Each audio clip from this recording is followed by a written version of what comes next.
Hi friends, మనం ఇవాళ వీడియోలో 23 డిసెంబర్ 2021కి సంబంధించిన పేపర్ అనాలిసిస్ గురించి అయితే డిస్కషన్ చేద్దాం. ఈరోజు చాలా ఇంపార్టెంట్ అయిన అప్డేట్స్ ఉన్నాయి, వాటన్నింటి గురించి కూడా క్లారిటీగా డిస్కషన్ చేద్దాం. ఎవరైతే కేంద్ర రాష్ట్ర ప్రభుత్వ ఉద్యోగాలకు ప్రిపేర్ అవుతున్నారో, పర్టికులర్గా సివిల్స్కి గ్రూప్స్కి ప్రిపేర్ అవుతున్నారో వాళ్ళందరికీ మన పేపర్ అనాలిసిస్ అనేది చాలా యూస్ఫుల్గా ఉంటుంది.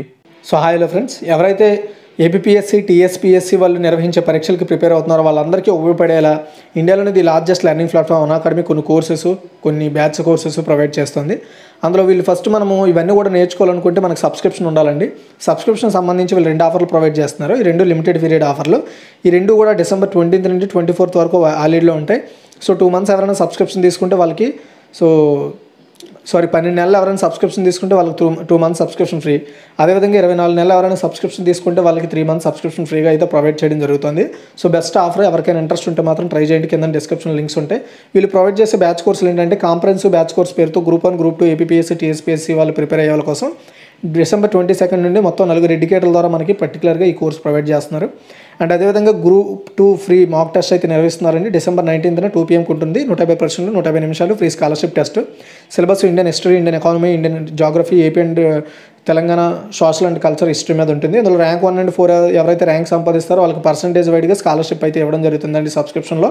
గ్రూప్ 2 ఫ్రీకి సంబంధించిన మాక్ టెస్ట్ నెక్స్ట్ వీక్ అంటే డిసెంబర్ 19 తర్వాత మళ్ళీ డిసెంబర్ 26 ఉండబోతుంది. సో 150 ప్రశ్నలు, 150 నిమిషాలు free scholarship test. Rank 1 and 4 ఎవరైతే ర్యాంక్ సంపాదిస్తారో వాళ్ళకి పర్సంటేజ్ వైడ్గా స్కాలర్షిప్లో డిస్కౌంట్ ఇస్తారు. అదేవిధంగా ఎంటైర్ గ్రూప్ 2 సిలబస్ మీద డిపెండ్ అయి ఉంటుందన్నమాట అది. Next revision series on geography మీద ఏపీఎస్సీ టీఎస్పీఎస్సీ రిలేటెడ్ ఎగ్జామ్స్కి సంబంధించి రివిజన్ సిరీస్ మొత్తం 5 ఎడ్యుకేటర్ల ద్వారా అయితే ప్రొవైడ్ చేయడం జరుగుతుందండి. అదేవిధంగా వీక్లీ కరెంట్ అఫైర్స్కి సంబంధించి డిసెంబర్ మంత్కి సంబంధించి ఏపీఎస్సీ టీఎస్పీఎస్సీ రిలేటెడ్ మొత్తం 2 ఎడ్యుకేటర్ల ద్వారా ఈ కోర్సెస్ అయితే ప్రొవైడ్ చేస్తున్నారు. సో ఇది డిసెంబర్ 18 నుంచి స్టార్టింగ్ ఉంటుంది అండ్ ఎవ్రీడే 9 AM దీనికి కోర్సు స్టార్ట్ అవుతుంది. ఇందులో ఫ్రీకి అదేవిధంగా ప్లస్కి మనం డిఫరెన్స్ చూసుకుంటే ఫ్రీలో అన్నీ కూడా మనకి లిమిటెడ్ వస్తుందండి సబ్స్క్రిప్షన్లో. బట్ మీరు వన్స్ ప్లస్ సబ్స్క్రిప్షన్ తీసుకుంటే మీరు అనాకాడమీలో అన్నీ కూడా యాక్సెస్ చేసుకోవచ్చు. అదేవిధంగా ఇక్కడ 1 monthకి సబ్స్క్రిప్షన్ 1700 రూపాయలండి. కింద డిస్క్రిప్షన్లో నేను ఒక కోడ్ ప్రొవైడ్ చేస్తాను. ఈ కోడ్ వచ్చేసి EDU Tech 10 అండి. ఈ కోడ్ గుర్తుపెట్టుకోండి. సో ఈ కోడ్ అనేది మనకి 10% డిస్కౌంట్ ఇస్తుంది. అంటే 1700 రూపాయలది 1530 రూపాయలకి రావడం జరుగుతుంది. ఎవరికైనా ఇంట్రెస్ట్ ఉంటే డిస్క్రిప్షన్లో లింక్స్ అయితే ప్రొవైడ్ చేశాను, ట్రై చేయండి. ఎవరైతే ఇంటి దగ్గర ఉండి కోచింగ్ తీసుకుందాం అనుకుంటున్నారో వాళ్ళకి ఇది బెస్ట్. అండ్ మన ఛానల్ ఎవరైనా ఫస్ట్ టైం విజిట్ చేసినట్టయితే సబ్స్క్రైబ్ చేసుకొని పక్కన వచ్చి బెల్ ఐకాన్ని యాక్టివేట్ చేసుకోండి. అండ్ చాలామంది ఏంటంటే పేపర్ అనాలిసిస్ అనేది చాలా లెంత్ ఎక్కువ ఉంటుంది కాబట్టి లెంత్ తగ్గించండి, ఎంత మీరు తక్కువ టైం చేస్తే అంత మంచిదని చెప్తున్నారు. కానీ అసలు పేపర్ అనాలిసిస్ అనేది ఏంటి అంటే ఎనాలిసిస్ వచ్చిన ఆర్టికల్ మనం అనాలిసిస్ చేసి దాంతోపాటుగా అడిషనల్ ఇన్ఫర్మేషన్ కూడా తెలుసుకోవాలి కదా అనేది నా ఉద్దేశం అనమాట. కాబట్టి నేను అడిషనల్ ఇన్ఫర్మేషన్ చెప్పడం వల్ల పేపర్ అనాలిసిస్ 30 minutes లేదంటే 40 minutes వరకు కూడా వెళ్తూ ఉంటుంది. కాకపోతే మీరు అందరూ చెప్పారు కాబట్టి ఇకపై ఆ టైం కూడా తగ్గిద్దామని నేనైతే ఫిక్స్ అయ్యాను. అండ్ తక్కువ టైంలోనే అనాలిసిస్ అనేది చేసి మీకు అర్థమయ్యేలా చెప్దామనే ఉద్దేశంతో నేను ఈ పేపర్ అనాలిసిస్ అయితే స్టార్ట్ చేశాను. కాబట్టి అందులో భాగంగానే ఈసారి టైంని అయితే నేను షార్ట్ చేస్తాను. అయితే ఇప్పుడు మనం ఫస్ట్ ఆర్టికల్ చూసుకున్నట్టయితే సిజేఐ అంటే ఏంటంటే చీఫ్ జస్టిస్ ఆఫ్ ఇండియా అండి. జస్టిస్ ఎన్వి రమణకు రోటరీ జీవిత సాఫల్య పురస్కారం. వివిధ రంగాల్లో అంటే వేరే వేరే రంగాలు ఉంటాయి కదా, వ్యాపారం కావచ్చు లేదంటే ప్రస్తుతం ఉన్న సర్వీసెస్ అన్నీ వివిధ రంగాల్లో విశిష్ట సేవలు అందించే వారికి ప్రతి సంవత్సరం రోటరీ క్లబ్ ఆఫ్ విజయవాడ అందించే జీవిత సాఫల్య పురస్కారాన్ని 2021 సంవత్సరానికి సుప్రీంకోర్టు ప్రధాన న్యాయమూర్తి జస్టిస్ ఎన్వి రమణకు ప్రదానం చేయనున్నట్లుగా రోటరీ క్లబ్ ఆఫ్ ఇండియా చెప్పడం జరిగింది. అంతే, అర్థమైంది కదా. ఇంతవరకు తెలుసుకుంటే చాలు, మిగతాదంతా మనకి అనవసరమైన విషయం అది. అయితే ఇక్కడ ఏం చెప్తున్నారు, రోటరీ క్లబ్ ఆఫ్ విజయవాడ యొక్క జీవిత సాఫల్య పురస్కారం 2021ని ఈ సంవత్సరం సుప్రీంకోర్టు ప్రధాన న్యాయమూర్తి జస్టిస్ ఎన్వి రమణకి ప్రదానం చేయడం జరుగుతుంది. ఓకే, అది కూడా విజయవాడలో. తర్వాత విశాఖ జూకు WASDA సభ్యతత్వం. సో చూడండి, ఒక్క విషయం గుర్తుపెట్టుకోండి, WAZ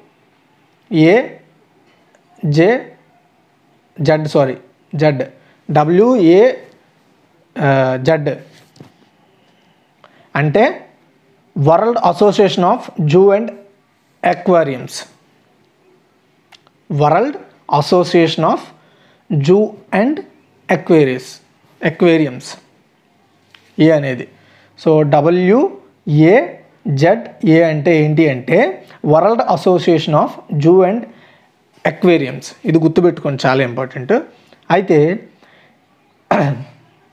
విశాఖపట్నంలో ఉన్న ఇందిరాగాంధీ జులాజికల్ పార్కు మరో మైలురాయిని సొంతం చేసుకుంది. ఆ పార్కు WAZA అంటే world association of zoo and అక్వేరియంస్లో సభ్యతత్వం నమోదు చేసుకుందని zoo curator doctor Nandini Salaria పేర్కొన్నారు. భారత్లో ఈ సభ్యతత్వానికి 10 జులాజికల్ పార్కులు ఎంపిక కాగా అందులో విశాఖపట్నం జూ కూడా ఒకటంట. దీనివల్ల జాతీయ సమాఖ్యలు, జంతు ప్రదర్శనశాలల, అక్వేరియంలు, ప్రపంచ సమావేశాల నిర్వహణ అనేది ఇక్కడ జరుగుతుంది. ప్రపంచవ్యాప్తంగా జంతువులు, వాటి ఆవాసాలు, వాటి పరిరక్షణకు ఈ సమావేశాలు బాగా ఉపయోగపడతాయి. సో WAZAలో ప్రపంచవ్యాప్తంగా 400 ప్రముఖ సంస్థలు సభ్యులుగా ఉన్నారు. ఇంతటి ప్రతిష్టాత్మకమైన సంస్థలో భాగస్వాములు కావడం నిజంగా మంచి విషయం అని చెప్పాలి. ఓకే, అంటే దీనికి ఫైనాన్షియల్తో పాటు ఇంటర్నేషనల్ సపోర్ట్ కూడా ఇకపై సో ఇందిరాగాంధీ జులాజికల్ పార్క్ రావచ్చు. ఎందుకంటే కొంతమంది సొంతంగా కొంత ఫండ్తో ఈ జంతువులను పరిరక్షించడానికి కొంత డబ్బు ఇచ్చేలా ప్రపంచ దేశాలను ఆకర్షించుకునేలా అక్కడ మీటింగ్లు అవి నిర్వహించడం ద్వారా సో ఫైనాన్షియల్గా కావచ్చు, అదేవిధంగా దీన్ని ఇంటర్నేషనల్ వైడ్గా బాగా పాపులర్ అయ్యేలా చేస్తూ ఉంటుంది. గుర్తుపెట్టుకోండి. విశాఖపట్నం అనేది ఆంధ్రప్రదేశ్ రాష్ట్రంలో ఉంది జిల్లా. తర్వాత అంగన్వాడీలకు అమూల్ పాలండి. యాక్చువల్గా సింపుల్గా చెప్తాను చూడండి, మనందరికీ తెలుసు అంగన్వాడీలో పాలు అనేవి ఇస్తారు కదా. ఇప్పటివరకు ఆ పాలు అనేవి మనకి కర్ణాటక మిల్క్ ఫెడరేషన్ వాళ్ళతో ఒప్పందం ఉండేది ఆంధ్రప్రదేశ్ ప్రభుత్వానికి. ఇప్పుడు ఆ ఒప్పందాన్ని తీసేసి అమూల్ వాళ్ళతో వీళ్ళు ఒప్పందం అయితే చేసుకున్నారండి. సో పోషణ ప్లస్ పథకాలు, వైఎస్ఆర్ సంపూర్ణ పోషణ పథకాల కింద చిన్నారులకు, వారి తల్లులకు పాలు సరఫరా చేసే బాధ్యతలను అమూల్కి అప్పచెప్పారనమాట. అంతే. సో చిత్తూరు జిల్లాలో దీన్ని ప్రయోగాత్మకంగా రాష్ట్ర వ్యాప్తంగా అమలు చేసేందుకు ప్రణాళిక సిద్ధమవుతుంది. సో ఫస్ట్ చిత్తూరు జిల్లాలో దీన్ని ప్రయోగాత్మకంగా టెస్ట్ చేస్తారనమాట, నిజంగా చేస్తుందా లేదా అనేసి. అది అయితే అంగన్వాడీల్లో పాల సరఫరాల కోసం ప్రభుత్వం గతంలో అంటే ఇంతకుముందు కర్ణాటక మిల్క్ ఫెడరేషన్ వాళ్ళతో ఒప్పందం కుదుర్చుకుంది. సో అమూల్ కానీ చిత్తూరు జిల్లాలో కానీ ప్రయోగాత్మకంగా సక్సెస్ అయితే మటుగా ఇకపై ఆ బాధ్యతని అమూల్ మిల్క్కి అప్పచెప్పేస్తారు. ఓకే, ఇది మాత్రం గుర్తుపెట్టుకోండి. సో అయితే 2022 ఫిబ్రవరి 1 నుంచి అమూల్ పాలు సరఫరా చేసే అవకాశం ఉన్నట్లుగా ఇన్ఫర్మేషన్ ఉంది. చిత్తూరు జిల్లా మదనపల్లి పరిసర ప్రాంతాల్లో అమూల్ కంపెనీ పాలు సరఫరా చేయనుంది. ఈ మేరకు ఆ సంస్థ మదనపల్లిలో మిల్క్ ప్లాంట్లను సిద్ధం చేస్తుంది. రోజుకు 70,000 లీటర్లు అక్కడ సరఫరా చేస్తారనమాట. అయితే విశాఖపట్నం జిల్లా తర్వాత ఫ్యూచర్లో ఏంటి అంటే మెల్లగా కృష్ణా, ప్రకాశం, కడపతో పాటు పశ్చిమ గోదావరి, విశాఖపట్నానికి ఫస్ట్ విస్తరిస్తారు ఆఫ్టర్ చిత్తూరు తర్వాత. ఓకే, అయితే రాష్ట్ర వ్యాప్తంగా మొత్తం 55,607 అంగన్వాడీలు కేంద్రాలు ఉన్నాయి. 32 లక్షల మంది వైఎస్ఆర్ సంపూర్ణ పోషణ పథకం కింద లబ్ధి పొందుతున్నారు. వాళ్ళందరికీ ఇప్పుడు వీళ్ళు అమూల్ వాళ్ళు పాలు అయితే సరఫరా చేయాల్సి ఉంటుంది. అయితే వీళ్ళు సక్సెస్ అయితే ఆ బాధ్యత ఎక్కిపోయి అమూల్ మిల్క్ వాళ్ళు తీసుకుంటారు. అయితే దీనిపై రాష్ట్ర ప్రభుత్వం ఏడాదికి సుమారు అంటే ఈ వైఎస్ఆర్ సంపూర్ణ పోషణ ప్లస్ పథకాలకి అక్కడ పాలు ఇవ్వడానికి ప్రత్యేకంగా పాలు కోసం 500 కోట్ల రూపాయలు వ్యయం ఇచ్చేస్తుంది. ఓకే, అది గుర్తుపెట్టుకోండి. అంటే కర్ణాటక మిల్క్ ఫెడరేషన్తో ఒప్పందాన్ని ఆపేసి ఇప్పుడు వచ్చేసి అమూల్ మిల్క్తో ఒప్పందం చేసుకోవాలనుకుంటున్నారు. అయితే ఈ కర్ణాటక మిల్క్ ఫెడరేషన్ ఒప్పందం ఎప్పటి వరకు అవుతుందో అప్పటి వరకు వాళ్ళ దగ్గర నుండే ఈ పాలు సేకరణ అయితే జరుగుతుంది. తర్వాత ఒప్పందాన్ని మార్చుకుంటారు. చూడండి, భోగాపురంపై రాష్ట్ర ప్రభుత్వం సపోర్ట్ ఒప్పందం అండి. సో భోగాపురంలో మనందరికీ తెలుసు అంతర్జాతీయ విమానాశ్రయాన్ని నిర్మించడానికి రెడీగా ఉన్నారు. అక్కడ అంతా కూడా రెడీ అయిపోయింది. అయితే దీనికి స్టేట్ గవర్నమెంట్ సపోర్ట్ ఇవ్వడం కోసం స్టేట్ గవర్నమెంట్ సపోర్ట్ ఒప్పందంపై అగ్రిమెంట్పై ఆంధ్రప్రదేశ్ రాష్ట్ర విమానాశ్రయ అభివృద్ధి సంస్థ APADCL GMR Visakhapatnam international airport లిమిటెడ్తో సైన్ అయితే చేసుకున్నారండి. అంటే మనందరికీ తెలిసి ఇక్కడ GMR విశాఖపట్నం ఇంటర్నేషనల్ ఎయిర్పోర్ట్ ఉంది కదా, ఆ కంపెనీని ఆ సంస్థను నడిపిస్తోంది GMR. అయితే ఇప్పుడు అదే GMR కూడా భోగాపురంలో ఇంటర్నేషనల్ ఎయిర్పోర్ట్ని నిర్మించబోతోంది. కాబట్టి దీనికి సపోర్ట్ ఇవ్వాలని రాష్ట్ర ప్రభుత్వం అంటే ఆంధ్రప్రదేశ్ రాష్ట్ర ప్రభుత్వంతో సపోర్ట్ ఒప్పందం అయితే జరగడం జరిగిందండి. సపోర్ట్ ఒప్పందం అంటే ఏంటి? సో స్థలం అయితే కేటాయింపు అయితే జరిగింది.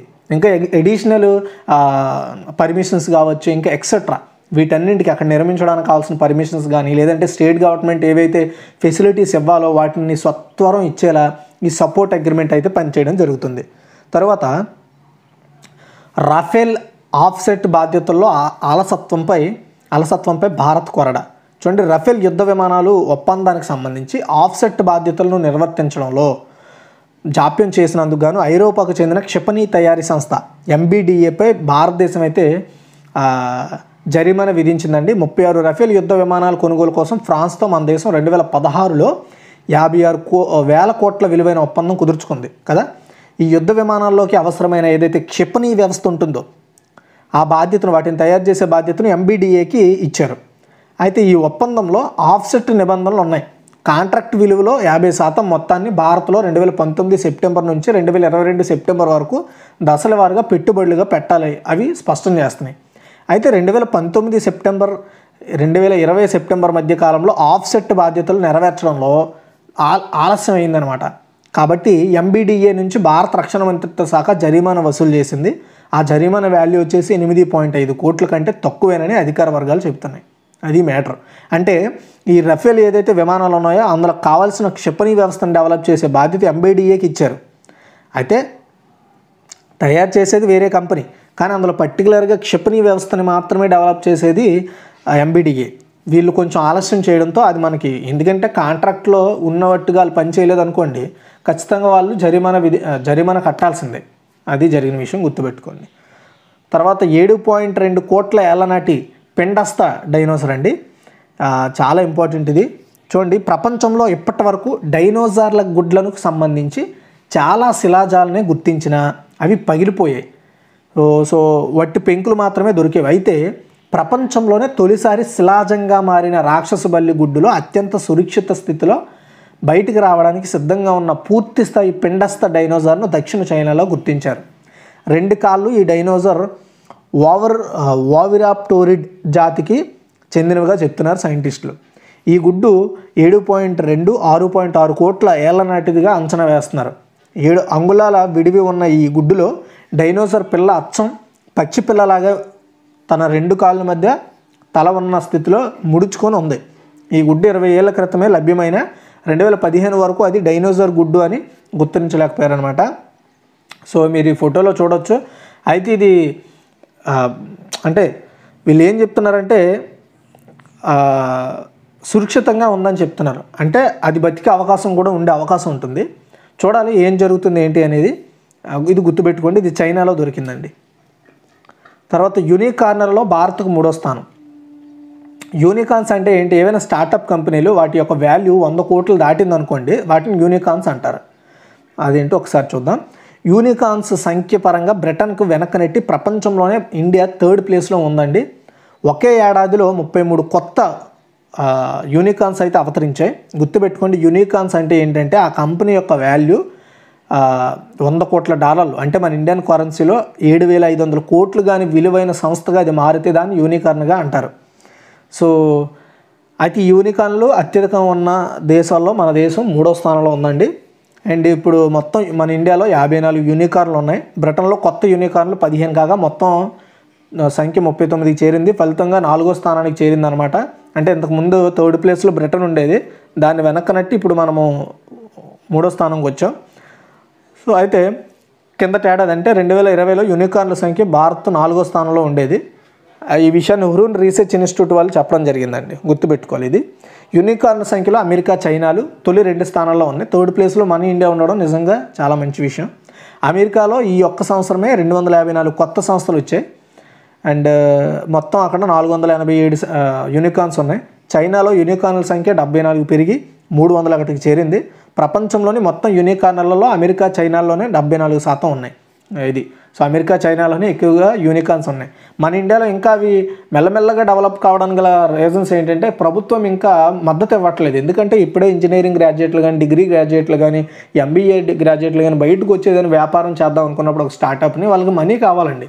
సో అందరూ డబ్బుండే ఫ్యామిలీస్లో పుట్టరు కాబట్టి సో వాళ్ళకి ఇన్వెస్ట్మెంట్ అనేది చాలా ఇంపార్టెంట్. సో ఆ ఇన్వెస్ట్మెంట్ని రాబట్టుకోవడానికి వాళ్ళు ప్రాజెక్ట్ తయారు చేసి ఆ ప్రాజెక్ట్ని సో ఇన్వెస్టర్లకు తెలియజేసి అలా ఇన్వెస్ట్ని మీట్ అవ్వడానికి కావచ్చు, ఇన్వెస్ట్ చేసే వాళ్ళని వీళ్ళతో ఇదంతా అయ్యేటప్పటికి వాళ్ళు అలసిపోతున్నారు, ఇంకా మనం చేయలేము అనే ఒక మైండ్ సెట్లోకి వెళ్ళిపోయి అక్కడితో వాళ్ళు స్టార్టప్ని ఆపేస్తున్నారు. కాబట్టి తక్కువ ప్రభుత్వాలు ఎంకరేజ్మెంట్ ఎక్కువగా ఉండాలన్నమాట. అప్పుడే యూనికార్న్స్ ఇంకా మన ఇండియాలో పెరిగితే దాని ద్వారా ఇంకొత్త వ్యక్తులకి ఉద్యోగ అవకాశాలు కల్పించవచ్చు. ఇంకా దాని ద్వారా ఇండియా ఎకానమీ కూడా డెవలప్ అవుతుంది. ఇంతవరకు గుర్తుపెట్టుకోండి చాలు. ఫస్ట్ ప్లేస్లో ఎవరున్నారు, సెకండ్లో ఎవరున్నారు, థర్డ్లో ఎవరున్నారు, ఎన్నెన్ని యూనికార్న్లు ఉన్నాయని గుర్తుపెట్టుకోండి. ఇప్పుడు మన ఇండియాలో 54 ఉన్నాయండి. అదే అమెరికాలో చూసుకుంటే 487 ఉన్నాయి. చైనాలో చూసుకుంటే 301 ఉన్నాయి యూనికార్న్స్. యూనికార్న్స్ అంటే ఏంటంటే $100 కోట్ల ఆ కంపెనీ వాల్యూ దాటితే దాన్ని యూనికార్న్గా పరిగణిస్తారు. తర్వాత BWF ర్యాంకింగ్స్ 10వ ర్యాంకులో కిదాంబి. చూడండి, BWF ప్రపంచ ర్యాంకింగ్స్ బుధవారం విడుదలయ్యాయి. తెలుగు తేజం కిదాంబి శ్రీకాంత్ అండి, మన తెలుగు వ్యక్తి.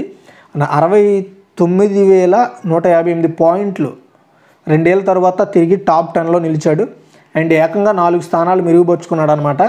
సో ఇంతకుముందు 10వ స్థానంలో ఉండేవాడు, ఇప్పుడు డైరెక్ట్గా టాప్ 10 లోపలికి రావడం జరిగింది.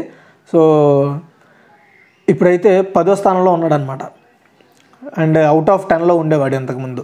మరో భారత షట్లర్ అయిన లక్ష్య సేన్ 61,747 పాయింట్లతో 2 స్థానాలు పైకి ఎగబాకి కెరీర్ బేస్డ్ 17వ ర్యాంక్ని చేరుకున్నాడు. అండ్ సాయి ప్రణీత్ వచ్చేసి 59,256 పాయింట్లతో 2 స్థానాలు దిగజారి 18వ ర్యాంక్ వద్దకు వచ్చాడు. అండ్ HS ప్రణయ్ 6 స్థానాలు ఎగబాకి 26వ ర్యాంకులో నిలిచాడు. సమీర్ వర్మ 49,693 పాయింట్లతో 1 స్థానం దిగజారి 25వ స్థానంలో ఉన్నాడు. అండ్ డెన్మార్క్ ఆటగాడు అక్సెలెస్ 116,779 పాయింట్లతో టాప్లో ఉన్నాడు అనమాట ఈ ర్యాంకింగ్స్లో. అండ్ పురుషుల డబుల్స్లో సాత్విక్ సాయిరాజ్, చిరాగ్ శెట్టి 72,718 పాయింట్లతో 1 స్థానం దిగజారి 10వ ర్యాంకులో ఉండడం జరిగింది, గుర్తుపెట్టుకోండి. తర్వాత ఎడిటోర్లు అండి. సో సాగు భూమికి సమస్యలు అనంత శోకం. ఈరోజు యాక్చువల్గా జాతీయ రైతుల దినోత్సవం. సో దాన్ని దృష్టిలో పెట్టుకొని నేను వ్యవసాయానికి రిలేటెడ్గా ఎడిటోర్లు అయితే తీసుకొచ్చాను. అయితే చాలామంది ఎక్కువ టైము నేను చెప్తున్నానేమని ఫీల్ అవుతున్నారు కాబట్టి నేను షార్ట్లో ఈ ఎడిటోర్లు అయితే ఫినిష్ చేస్తానండి. చూడండి, కాలుష్యం, వాతావరణ మార్పులు, సాగునీటి కొరత, భూసారం దెబ్బతినడం వల్ల ప్రపంచ వ్యవసాయ రంగంపై తీవ్ర ప్రభావం పడుతుంది కదా. సో యాక్చువల్గా మనం పంట వేసేటప్పుడు మనకి మరీ భారీ వర్షాలు లేకుండా నార్మల్ స్టేజ్లో కానీ మనం వర్షాలు కురుస్తూ వెళ్తే పర్లేదు. అట్ ది సేమ్ టైంలో అప్పుడు నీరు అందాల్సిన టైంలో పూర్తిగా ఎండ కాయడం, నీరు అందుబాటులో లేకపోవడం, లేదా పంట చేతికొచ్చే టైంలో అతివృష్టి వల్ల పూర్తిగా వర్షాలు బాగా పడి వరదలు వచ్చి పంట అంతా నష్టపోవడం వల్ల. సో ఇదంతా ఒక బేసిక్, అంటే రైతు నష్టపోవడానికి కావచ్చు, రైతు నష్టపోవడానికి ఇది ఒక రీజన్. అయితే అసలు ఇవన్నీ జరగడానికి మెయిన్ రీజన్ రైతులతో పాటు చుట్టుపక్కల ప్రజలు కూడా అవుతున్నారు. ఎలా అంటే రైతులు ఏది పడితే ఆ ఎరువులు, క్వాలిటీ లేని ఎరువులు, సంబంధం లేని ఎరువులు, అవి మొత్తం ఎరువులు వేసేసి భూమిని విషపూరితం చేస్తున్నారు. దాని ద్వారా ఏమవుతుంది, భూమి అనేది వేడెక్కుతుంది. భూమి వేడెక్కడం ద్వారా ఆటోమేటిక్గా సో వాతావరణంలో మార్పులు వచ్చేస్తున్నాయి అనమాట. అయితే అతివృష్టి రావడం లేదా అనావృష్టి రావడం, అంటే దీంతో రైతులు అదేవిధంగా సో అతివృష్టి అనావృష్టికి గ్లోబల్ వార్మింగ్ గల రీజన్స్ ఏంటంటే ప్రతి ఒక్కరు కూడా వెహికల్స్ వాడడం, దాని నుండి వచ్చే స్మోక్, ఇండస్ట్రీ నుండి వచ్చే విషవాయువులు, అండ్ అదేవిధంగా మనం మురికి నీరు, అండ్ అదేవిధంగా కెమికల్ పొల్యూషన్, వాటర్ అంతా కూడా మనం భూమిలోకి ఇంక్యుబేట్ చేస్తున్నాం. దాని ద్వారా ఏమవుతుంది, భూమి అనేది చెడిపోతుంది అనమాట. సో భూమి యొక్క స్వరూపం మారిపోతుంది. స్వరూపం అంటే ఆకారం కాదండి నా ఉద్దేశం, దాని యొక్క క్వాలిటీని నష్టపోతుంది అనమాట. దానివల్ల ఏమవుతుంది, రైతులు ఎంత పంట వేసినా దానికి తగ్గగా దిగుబడి రావట్లా, పురుగులు ఎక్కువైపోతున్నాయి. పురుగులు చంపడానికి మందులు వాడుతున్నాం, సో అవి మళ్ళీ భూమిలోనే కలుస్తున్నాయి. పురుగులు పుట్టడానికి మళ్ళీ ఎరువులు వేయడానికి ఇదంతా కామన్గా జరుగుతుంది. సో దీని ద్వారా ఏమవుతుంది, రైతులు నష్టపోతారు, చుట్టుపక్కల ప్రజలు నష్టపోతారు. దీని అంతటికీ కారణం ఏంటంటే pollution, at the same time chemical war. ఇవి ఎప్పుడైతే తగ్గుతాయో అప్పుడు ఆటోమేటిక్గా వ్యవసాయం కానీ ఇతర జీవితాలు కూడా బాగుంటాయి. అయితే ప్రపంచ జనాభాలో ప్రతి 3 ఒకరికి అవసరమైనంత ఆహారం అయితే దొరకట్లేదని ఐక్యరాజ్య సమితి చెప్తోంది. ఆరోగ్యకరమైన పోషకాహారం అందని వారు కోట్ల సంఖ్యలో ఉన్నారు ప్రపంచవ్యాప్తంగా. పల్లెల నుంచి పట్టణాలకు నియంత్రణ లేని వలసలు వచ్చేయడం, శరవేగంగా పెరుగుతున్న పట్టణీకరణ వల్ల 2050 నాటికి ప్రపంచ జనాభాలో ప్రతి 3 2 పట్టణాల్లోనే నివసిస్తారని అంచనా. అప్పటికి మొత్తం ఆహార ఉత్పత్తుల్లో 80% పట్టణ జనాభాయే వినియోగిస్తుంది. జనాభా పెరుగుదల, ఆహార కొరత వల్ల తలసరి సహజ వనరుల లభ్యత పడిపోతుంది. వెచ్చలవిడిగా జలాలను వినియోగిస్తూ కాలుష్యానికి కారణమవుతున్న ప్రస్తుత పరిస్థితులు ఇలాగే కొనసాగితే భవిష్యత్తులో స్వచ్ఛమైన జలాల కొరత అనేది ఏర్పడుతుంది. సో దేశాలు, రాష్ట్రాల మధ్య వివాదాలు తీవ్రం కావడంతో సాగునీటి వినియోగం, నిర్వహణ విధానాలు సరిగ్గా లేకపోతే ఆహార ఆర్థిక ఇబ్బందులు కష్టమని ఆహార వ్యవసాయ సంస్థ FAO హెచ్చరిస్తోంది. ఉదాహరణకు వియత్నంలో రెడ్ నది ఎగువ భాగంలో అనేక రిజర్వాయర్లు ఉన్నాయి. వాటిపై జల విద్యుత్పత్తి కేంద్రాలు ఉన్నాయి. వ్యవసాయ బోర్లకు, కాలువలకు కరెంటు మోటార్లు అమర్చి వరి పండిస్తున్నారు. జల విద్యుత్ కేంద్రాల్లో ఉత్పత్తి అయ్యే కరెంటు ఆ మోటార్లో నడిపేందుకు సైతం ఉపయోగించబడుతుంది. అయితే కరువు పరిస్థితులు ఏర్పడినప్పుడు జల విద్యుత్పత్తికి నీరు నిల్వ చేసి వాడాలా లేదా కాలువల ద్వారా పొలాలకు సాగునీటి ఉపయోగించేలా వంటి సమస్యలు వియత్నాంలో వస్తున్నాయి ప్రజెంట్. తెలుగు రాష్ట్రాల్లో సైతం కృష్ణా జలాలకు విద్యుత్ అవసరాల దృష్ట్యా తప్పనిసరిగా వాడుకుంటామని తెలంగాణ ప్రభుత్వం చెప్తోంది. అందువల్ల తమకు సాగునీటి ఇబ్బందులు వస్తాయని విద్యుత్ ఉత్పత్తికి కృష్ణా జలాలు వాడకుండా చూడాలంటూ ఏపీ చెబుతోంది. ఇటువంటి సమస్యలు పలు దేశాల్లో ఇప్పటికీ ఎక్కువ ఉన్నాయి. అమెరికాలో 9 రాష్ట్రాలు భూగర్భంలో విస్తరించున్న జలనిధి వినియోగం విషయంలో వివాదాలు ఉన్నాయి. వాటిని అధిగమించలేక రాష్ట్రాల్లో ఎక్కడికక్కడ నీటి వినియోగం తక్కువగా ఉండే పంటలనే సాగు చేయాలంటూ ప్రభుత్వాలు రైతులను సూచిస్తున్నాయి. అయితే 1990-2019 మధ్య వ్యవసాయ కారణంగా గాలిలోకి వెలువడే వాయువులు పరిమాణం అదనంగా 16% పెరిగిందంట. దీనివల్ల పంట సాగు, నీటి వినియోగ పద్ధతులను మార్చుకోవాల్సిన సిచ్యువేషన్ వచ్చేసింది. వాతావరణ మార్పులు, ఉష్ణోగ్రతలు పెరగడం వల్ల మధ్య ఆఫ్రికా, తూర్పు ఐరోపా దేశాల్లో సాగు విస్తీర్ణం, దిగుబడులు తగ్గిపోయాయి. వాతావరణ మార్పులను అధిగమించే ప్రణాళికలతోనే పంటల ఉత్పాదక పెంచడం సాధ్యం. నేలకు సాగునీటిని కాపాడుతూ ప్రజలకు ఆహార జీవన భద్రతను కల్పించేందుకు అందరికీ ఉపయోగపడే ఉమ్మడి పరిష్కారం ప్రపంచవ్యాప్తంగా ఉండదు. అయితే చాలా సొల్యూషన్స్ పరిశోధకులు ఆచరణలో అందుబాటులో ఉన్నాయి. వాటిని అమల్లో తీసుకొచ్చేందుకు సానుకూల వాతావరణ పరికల్పన కోసం దూరదృష్టి కలిగిన ప్రభుత్వాలు అవసరం. ఇంతవరకు ఇంతేనండి. నేను చెప్పబోయే ఉద్దేశం ఏంటంటే, ఇక్కడ చూడండి, ఫర్ ఎగ్జాంపుల్ ఏంటంటే, మాకు విద్యుత్ అనేది అవసరం కాబట్టి, అంటే విద్యుత్ మాకు చాలా అవసరం కాబట్టి మేము ఎక్కడికక్కడ రిజర్వాయర్లు కట్టి విద్యుత్తును ఉత్పత్తి చేసే ప్రణాళిక చేస్తామని చెప్తోంది ఎవరు? తెలంగాణ. అయితే ఏపీ ఏం చేస్తుందంటే, లేదు మాకు అవసరం, అంటే ఇప్పుడు ఎలా ఫ్లోట్ అవుతుంది, లేదు మాకు పంటలు పండించుకోవడానికి వాటర్ అవసరం కాబట్టి వాటర్ని వదలండి అనేసి ఏపీ అంటుంది. ఇక్కడ మరి ప్రాబ్లం ఎలా క్లియర్ అవుతుంది అని చెప్పాలంటే, ఇక్కడ వీళ్ళిద్దరూ కూడా ఈ డెసిషన్ తీసుకోవడానికి మెయిన్ కారణం ఏంటంటే కరువు అండి. కరువు ఏర్పడుతుంది, మనకు తెలియకుండానే కరువులో మనం బతుకుతున్నాం. కరువు అంటే ఏంటి అంటే, ఫర్ ఎగ్జాంపుల్ వరి పంట వేయాలనుకోండి, దానికి చాలా ఎక్కువ నీరు కావాలి. నార్మల్గా కూరగాయలు పండించే వాటర్ కంటే వరికి చాలా ఎక్కువ వాటర్ కావాలి. అంత వాటర్ కావాలంటే ప్రజెంట్ మన దగ్గర లేదు. ఎందుకు అంత వాటర్ లేదు అంటే, అయితే అతివృష్టి అవుతుంది లేదా అనావృష్టి అవుతుంది, సమయం కాని సమయంలో వరదలు వస్తున్నాయి. ఎండ కాని టైంలో ఎండలు గట్టిగా కాయడము, అదేవిధంగా చలి స్థితి లేని టైంలో చలి ఎక్కువగా వేయడము, ఇలాంటివన్నీ జరుగుతున్నాయి. ఇందులో ప్రముఖంగా వాతావరణాన్ని ప్రభావితం చేసేది ఎండ, వర్షం. కాబట్టి ఇవన్నీ కూడా సమస్థితిలో లేవు. అవన్నీ సమస్థితిలో లేకపోవడానికి గల ప్రధాన కారణం ఏంటి అంటే పొల్యూషన్, గ్లోబల్ వార్మింగ్, అంటే భూమి వేడెక్కడం. భూమి వేడెక్కడానికి గల కారణం పొల్యూషన్. పొల్యూషన్ అనేది వేరే సెక్టార్లో ఉంటుంది. అది ఇండస్ట్రీస్ నుండి వచ్చే వాయువులు కావచ్చు, లేదా ఇండస్ట్రీ నుండి వచ్చే విషపు నీరు కావచ్చు, అదేవిధంగా మనం వెహికల్స్ వాడుతున్నప్పుడు వచ్చే స్మోక్ కావచ్చు, అదేవిధంగా బిల్డింగ్లు కట్టేటప్పుడు అక్కడి నుండి వచ్చే ఏదైతే సిమెంట్ మెయిన్గా ఇటుక వల్ల ప్రాబ్లం ఏం లేదు. యాక్చువల్గా ఇటుక అనేది మట్టి ద్వారానే తయారు చేస్తారు, కానీ సిమెంట్ అనేది కెమికల్ రియాక్షన్ ద్వారా తయారు చేస్తారు. ఏదైనా ఒక పెద్ద అపార్ట్మెంట్నో లేదా దేన్నో దాన్ని కూల్చినప్పుడు వాటి నుండి వచ్చేదైతే స్మోక్ ఉందో అది గాల్లో వెళ్ళిపోయి ఎక్కడ కూడా ఇమడలేక భూమిని వేడెక్కేలా చేస్తుంది అనమాట. వాతావరణ స్థితిగతిని మార్చేస్తుంది. దాని ద్వారా ఎక్కువగా వర్షాలు పడట్లేదు, వర్షాలు అవసరం లేని టైంలో వర్షాలు ఎక్కువ పడడం, ఇలాంటివన్నీ జరుగుతున్నాయి. అయితే ఇప్పుడు మన కరెంటు కూడా సహజసిద్ధంగా ఉత్పత్తి చేయాలనే ఉద్దేశంతో ఏదైతే మనము బొగ్గు ఇలాంటి వాయువులతో తయారు చేసే వాటిని పక్కన పెట్టి, వాటర్ అనేది న్యాచురల్ రిసోర్సెస్ కదా, ఇది విద్యుత్ ఉత్పత్తి చేయడానికి, దాని ద్వారా మనం వాటర్ని దానికి వాడేసుకుంటున్నాం. దానివల్ల ఏంటంటే వ్యవసాయానికి కావాల్సిన వాటరు దిగువన ఉండే ప్రాంతాలకు చాలట్ల, పైన ఉండే ప్రాంతాల్లో వాళ్ళ అవసరాలకు వాడేసుకుంటున్నారు, కింద ఉండే ప్రాంతాలకు రావట్ల. కాబట్టి ఇలాంటి వాటిని తటస్థీకరణ, సమానత్వం చేయడం కోసం బోర్డులు ఏర్పాటు చేస్తారు. మనం అంటూ ఉంటాం కృష్ణా బోర్డు, కృష్ణా నదీ జల యాజమాన్య బోర్డు, ఇలా వింటూ ఉంటాం. ఇవి ఏం చేస్తాయంటే ఈ రెండు ప్రాంతాల్లో ఉండే వాటర్ యొక్క పరిస్థితులను సాల్వ్ చేయడానికి ఈ బోర్డు అనేది పనిచేస్తుంది. అలాగే ఏపీ అంటే తెలంగాణలో కృష్ణా నదీ జలాల యాజమాన్య బోర్డు ఉంది. ఈ బోర్డు చేసే పని ఇదే. అయినా ఇప్పటికీ 2 రాష్ట్రాల మధ్య ఈ ఇబ్బందులు అయితే నడుస్తున్నాయి. దీనికి పర్ఫెక్ట్ సొల్యూషన్ ఉండాలి. అండ్ ఏంటంటే ఆ బోర్డు ఏం చెప్తుందంటే, మీరు సంవత్సరానికి ఎంత వాటర్ వాడాలి, మీరు సంవత్సరానికి ఎంత వాటర్ వాడాలని చెప్తుంది.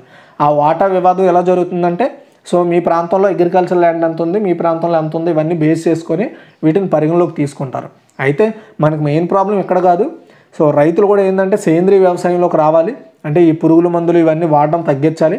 అదేవిధంగా ఎవరైనా వెహికల్స్ వాడితే వాళ్ళు ఎలక్ట్రిక్ వెహికల్స్లోకి రావాలి. అండ్ కంపెనీల నుండి వచ్చే ఏదైతే విషవాయువులు ఉంటాయో వాటిని ప్యూరిఫై చేసి గాల్లోకి వదలాలి. అండ్ అది అట్ ది సేమ్ వాటర్ని కూడా ఇవేవి కూడా కలుషితమైనవన్నీ కూడా భూమిలో కలవకుండా, ప్లాస్టిక్ వ్యర్థాలు అవి ఇవి భూమిలో కలవకుండా ప్లాస్టిక్ని రీసైకిల్ చేయడము, లేదా ప్లాస్టిక్ని బ్యాన్ చేసి కాగితపు లేదంటే క్లాత్ టైపు కవర్లు వాడడం అనేది ఉత్తమం అన్నమాట.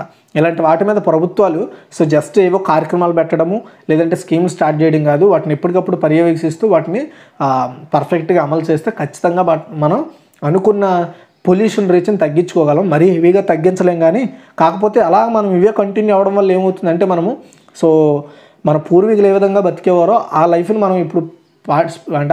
మనం ఇప్పుడు తీసుకుంటే ఖచ్చితంగా మనం కొన్ని రోజులకి ఆ టైంలో ఎలా అయితే ఉండేదో ఆ టైంలోకి మనం వెళ్ళిపోతాం అనమాట. టెక్నాలజీని ఎంతవరకు వాడాలో అంతవరకు వాడాలి. మరీ మన సౌలభ్యం కోసం ఫ్రీ టైంని ఎక్కువగా స్పెండ్ చేయడం కోసం మనం ఈజీగా అలవాటు పడిపోయాం అన్నీ ఈజీ వంటికి, వాటిని తగ్గించుకోవాలన్నమాట.